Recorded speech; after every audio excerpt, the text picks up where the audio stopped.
Hey guys, welcome to my editing studio.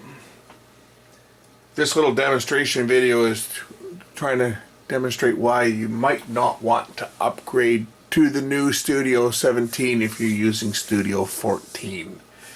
I made that mistake and I upgraded and I'm kind of regretting that I did. And the reason I'm going to show you why is it's a step forward and 3 steps backwards in my opinion.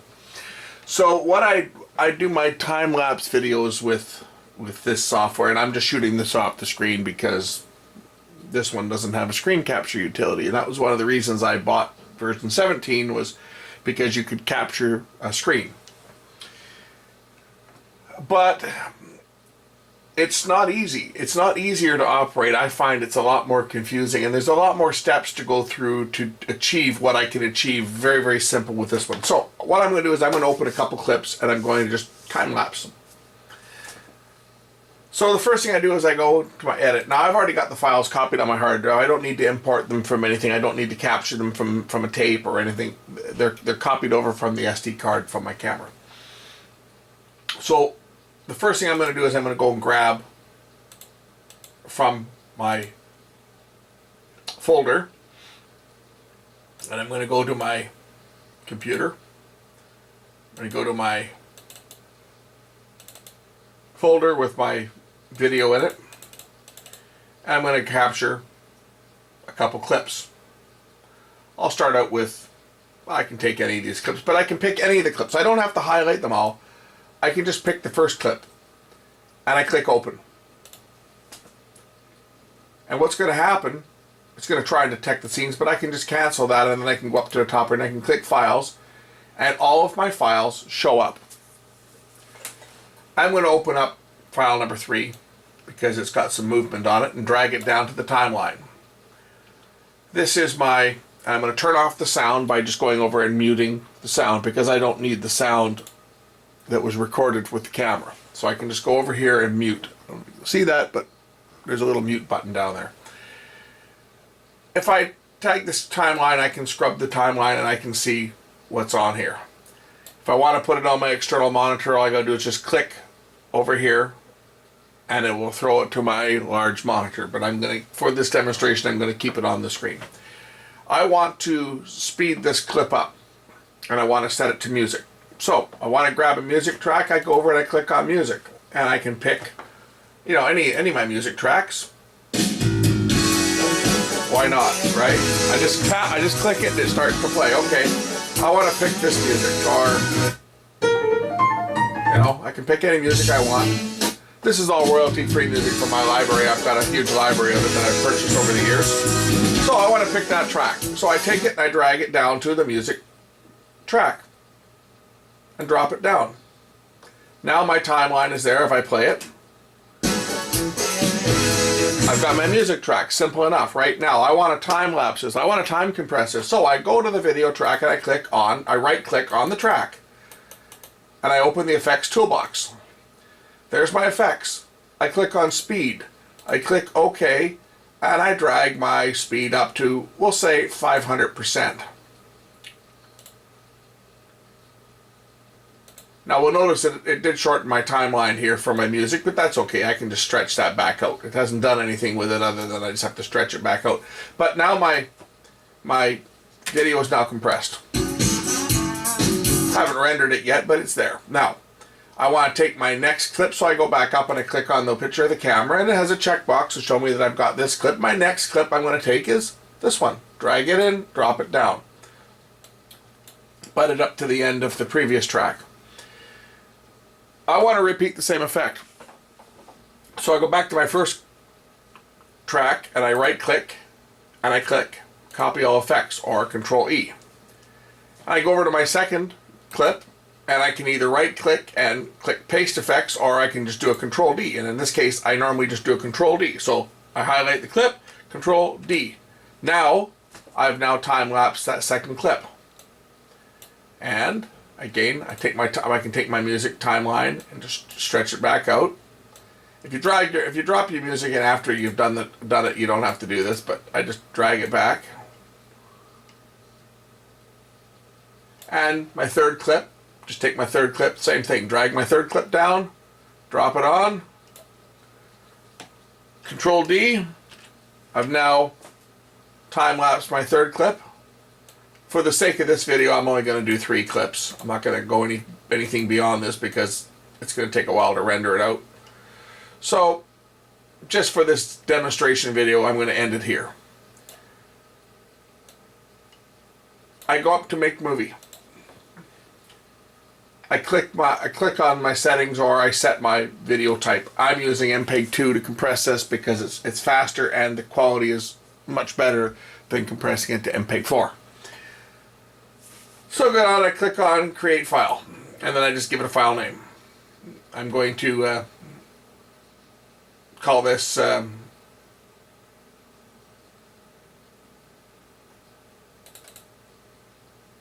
for where my files went.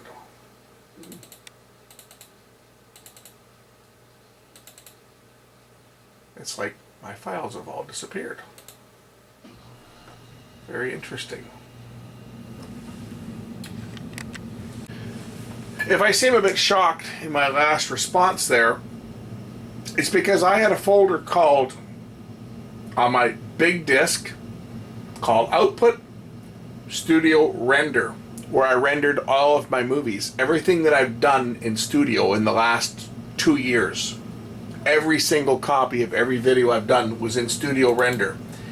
And now it appears that that folder is completely empty because when I installed Pinnacle 17, it initialized that folder and wiped all my fucking files. Every single file that I've got is gone.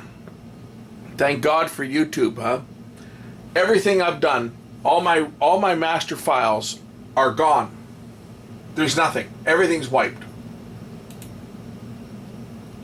Some of the stuff that I had copied into the output folder is still there. My power supply video, for example, oh, I don't want to do that because I don't want to wipe it. It's still there. But, you know, it's like, where did all my files go? I just opened up my file manager here to look for my files, and I go to my big disk, I go to my output folder, I go to Studio Render, and it just got all this crap in. Where are all my MPG and MP4 files? Every single file has been clobbered. They were all there until I installed Studio 17. Oh boy. Not happy days right now. This is serious because this is about 2 years of my work that has all vanished. I do have a backup copy on my backup hard drive. I just keep a spare hard drive, an old hard drive that I've got plugged in with one of these USB adapters. I have an old hard drive that I copy my work onto regularly. So I have most of my work, but I don't have all of my work.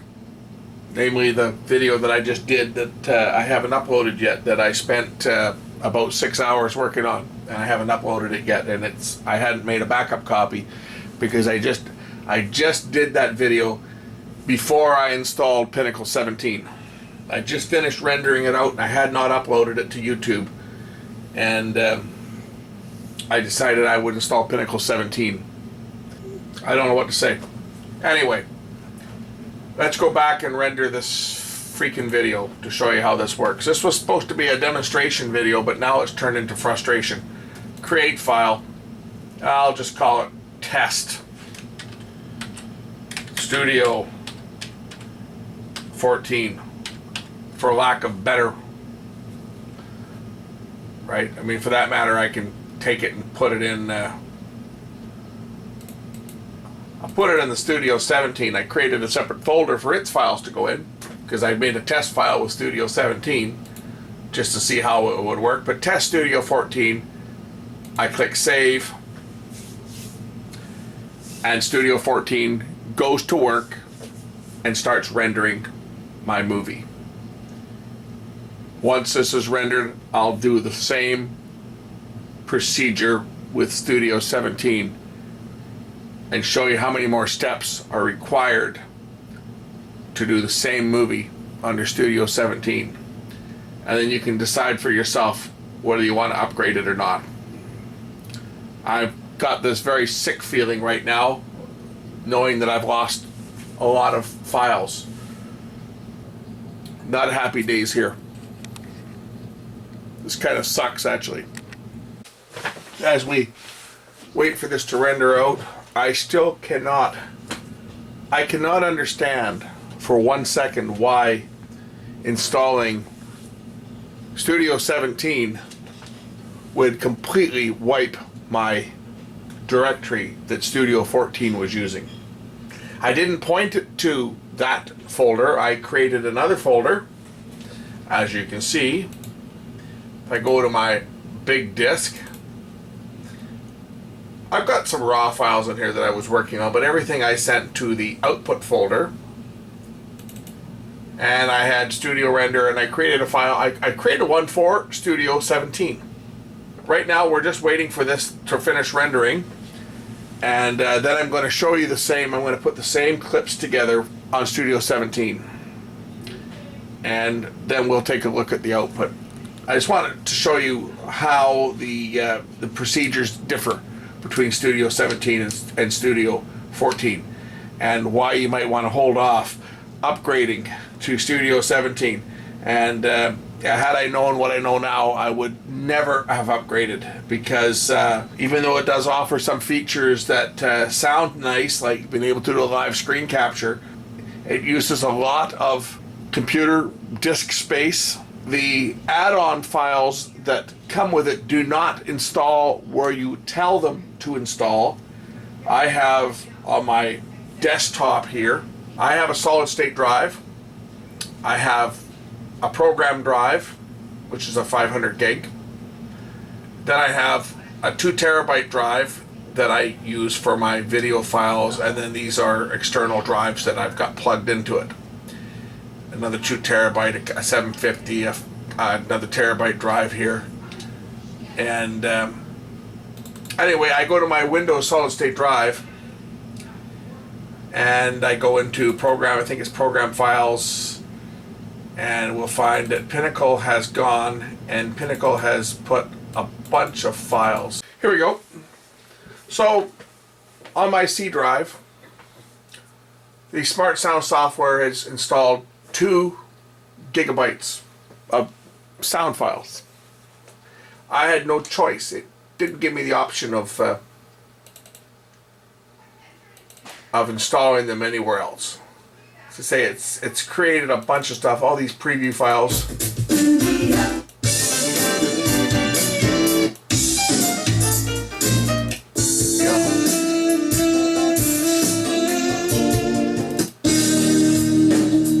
See, this sounds very familiar. I already have this library. That's why I laugh so hard when YouTube pops me for copyright matches, copyright infringements, because all the music that I've used for years in all of my productions has all been produced with Smart Sounds. It's all royalty free, and it's all purchased music that I purchased through Smart Sounds over the years. I have an annual subscription, or I had an annual subscription to it, which cost a lot of money to license the music to use. And a lot of the tracks I purchased over the years, I purchased a whole ton of music from the Music Bakery, which is one of the producers that licenses the material to Smart Sounds. And anyway, I get a real kick out of YouTube, because whenever I use this music, a lot of this music I have to dispute every single time, because somebody else has come along and made a copyright claim on the music. But anyway, that's beside the point. Studio has basically chewed up a whole bunch of my solid state drive, space. I told it to install all the files to the D drive, which is where I store all of my programs. I don't want anything on my solid state drive other than Windows. It's just to boot the computer up so that the computer is nice and fast. But that was one of my initial beefs, was the fact that it didn't do what I asked it to do, even though I did select custom install. And then the fact that it's gone and it's wiped all of my video directory, well, that's kind of a piss off. I mean, that was totally unexpected and quite a shocker. And I think that when you watched this video, you probably saw that when I went to save it, and I paused there. It was like, holy shit, where did all my files go? Well, I've now figured out where my files went. Thanks to the installer. The installer just went and wiped the whole fucking directory. But I shall be taking that up with Pinnacle support, if they even bother to get back to me. I've sent them messages, but you know what? I'm not holding my breath that I'm going to hear anything. Anyway, this rendering is almost done, so when this is done, I'm going to show you how Studio 17, how clunky it is, and let you decide for yourself whether you need to make the upgrade to it or not. But if you want my advice, if you don't need that 4K support, don't go with Studio 17. Go with anything else.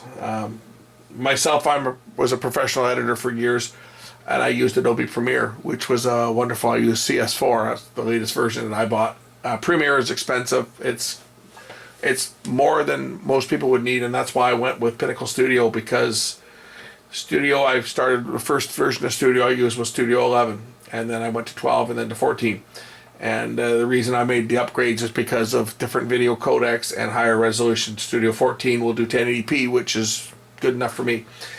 Studio 17, they will do 4K, which for me it's not really that important right now. I don't have a 4K camera. I don't know that I'm going to be investing in a 4K camera, because I'm just shooting videos for my own use now. I'm not doing them commercial anymore, so I don't know that I need to spend that kind of bucks to get that type of camera. But anyway, what I'm going to do is when I finish showing you this, how this goes out, I'm going to actually put the clips that I've edited onto this video, so you'll see the rendering when it's done here. But bear with me while I get Studio 17 fired up, and I'll show you the same procedure to put the same 3 clips together on Studio 17.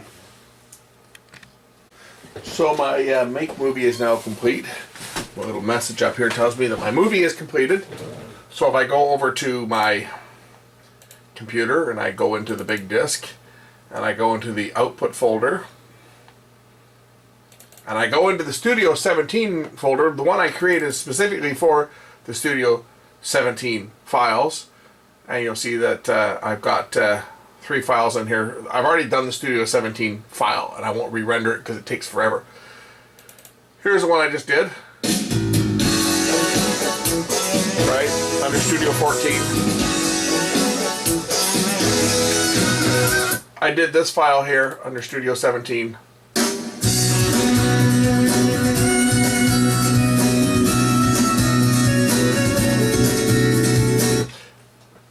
Essentially the same thing. They were just test files. But now I'm going to show you the actual procedure to do it under Studio 17, because Studio 17 is a totally different animal. And, oh, can't continue because another instance of Studio is running. Really? Don't give me that crap. I shut it down. I guess it just took a second to shut down. So, Studio 17 is now loading. This is a fast computer. Studio 17 is just kind of a pig. Oh, what the heck is this? Okay. It's giving me all of my media. Not really what I want to see. I want to see my timeline. They say this is a confusing piece of software. New movie. Again, the layout of this thing, I'm not thrilled with the layout of this new program. But what I'm even less thrilled with is how it operates. So, again, the same situation. I can take my video file and I can drag it down here to my timeline. I can drag my timeline along. Yeah, it works the same as the other one. Here's where the big differences are, and if I do this with the music, if I just pick a music file here, and if I want to play it, I actually have to click on the little play icon.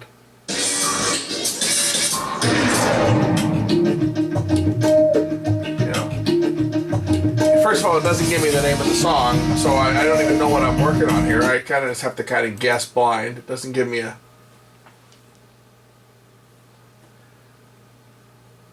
And I gotta wait.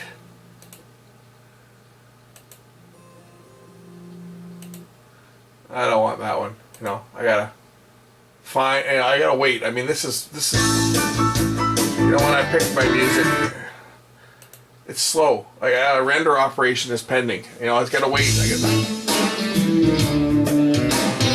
You know, I don't remember what songs I picked before, but I'm just showing you that it's really quite clunky and slow compared to the other one. So I picked my song that I'm going to use. I'll stop it. I'll just grab anything. I'll drag it down and I'll drag it onto my third track. Okay. So far, so good. Here's where things get really different. I can scrub it. Actually, no, I can play it. If I want to turn off my internal mic, I can do it here. I can click on the speaker and turn off the microphone as well, just like before. But now I want to time-lapse this. This is where it gets real fun. Remember how on the other one I could just set and I could copy and paste and everything? Not on this version. I have to right click on the clip and I have to go up to speed and then click on add. Now I can pick my speed here. I can change my speed up or down up to 500%. I click OK. You notice what's happened here. It shrunk it sped up my time, but it's kept the entire clip. The entire 5-minute clip. It's kept the length. Now what I have to do, if I scrub my timeline, you'll see that when it gets to the end here, it just freezes.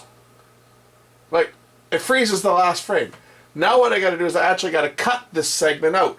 And how I do that is I have to expand my timeline so I can get down to a few frames. I have to put my edit marker right at the end of the frame here. And I can even expand this even more because, gee, I don't want to be off by a couple frames because I don't want it to pause. At the end, I got to put it on the last frame. And I got to click my razor and cut. And then I got to go here and I got to remove that section. Now I can go and I can drag my next clip in, butt it up to the end, expand my timeline again, go back again, click on speed, click add, drag my speed up, click OK, go to the end of the clip. You've noticed it hasn't done anything to my music yet, but it will. At least it did when I was playing with it last night. Anyway, I gotta go back here. Now I gotta expand my timeline again so I can find the last frame, get back to the last frame, cut it. Whoops, I did hit the delete button instead of the cut. At least there's an undo. Hit the razor, cut it. You have to click it twice and then delete. Now I can go back to my next clip, drag my next clip in, right click on it, go to my speed, go to add, drag it all the way to the end, click OK. Now I've got to go to the end of that clip again. I can scroll ahead until I find where it turns pink. move my edit marker to the last frame, cut it, delete it. This is the crap you've got to go through to time-lapse something under Studio 17. You saw how simple it was in Studio 14. Studio 14, drag it in, Alt-D, Alt-D, Alt-D. Same with all your effects. Any effects you put on, you can just do them the same way. Once this is done, I can go up to Author. It says, do you want to create a disc or open your movie? No, actually, I don't want to go to Author. I want to go to Export. Sorry, Author's for making the DVD. I want to go to... Back to Edit. Thank you very much. I want to go to Export. And I want to check the type of file that I want to create. Tell me it's going to go to Studio Output Studio 17. E Output Studio 17. It's going to be 756 megabytes in size and blah blah blah. Okay, I want to go. I can either pick file, disk, send it to the cloud, or send it to a device. I got my standard outputs here. Tells me my frame rate, my bit rate. Use this preset to create a 1080i high definition MPEG-2 file. Even though this is a 1080p camera, this was shot with it actually encodes it as a 1080i frame. It shoots it at 1080p 30 frames, but it encodes it onto the memory card at 1080 interlaced 60 frames. A lot of the cameras do that too. This camera that I'm recording this on does the same thing. But this camera can do 60 frames progressive as well. And Studio 17 is supposed to support 60 frames progressive. And that's one of the reasons I bought it. But as I say, it's for this application, it sucks. Anyway, I go down here, I click on Start Export, and it should come up and ask me to put a name of a file in. Yeah, I'm going to say Studio 17 Test 2. Even though I'm not even going to wait for this to render because I've already done a test 1, but I click on Save and it starts to export. And then once it's done, we can play it back. But I'm not going to wait for it to be done because I've already rendered the two files which are coming up next. So you'll see the Studio 14 render and you'll see the Studio 17 render edited with Studio 14. So there's the kind of the differences between the two of them. And beware, if you value your video, do not try to install this thing anywhere remotely close to a folder that was used from a different version. I didn't even install it to that folder. The only thing that's even close, I mean, if I cancel my export because I don't need this export done, if I go up to Setup, Control Panel, Audio Devices, Event Log, I don't need to look at that, Import, I don't believe I've got anything at all that says Studio 17 output. Oh, render files, output Studio render, and that's not the name of one of my, I've got output Studio render. So that's what happened. It went to my render file location, Studio render. It says you can delete rendered files. I haven't deleted any rendered files, but because the render file location was set to the same where I set my output to before, it's initialized. So whatever you do, if you install Studio 17, do not install it and have it going to any folder that you've used on any prior version of Studio. Otherwise you will suffer the same fate that I suffered. You'll lose all your fucking files without any warning. Anyway, that's Studio 17 versus Studio 14. And you make the decision for yourself. I'll show you the two outputs now. But for simple projects, 14 is it works, and it's very, very easy to work. This thing here looks like there's going to be a fair bit of a learning curve to learn this monster. Happy editing.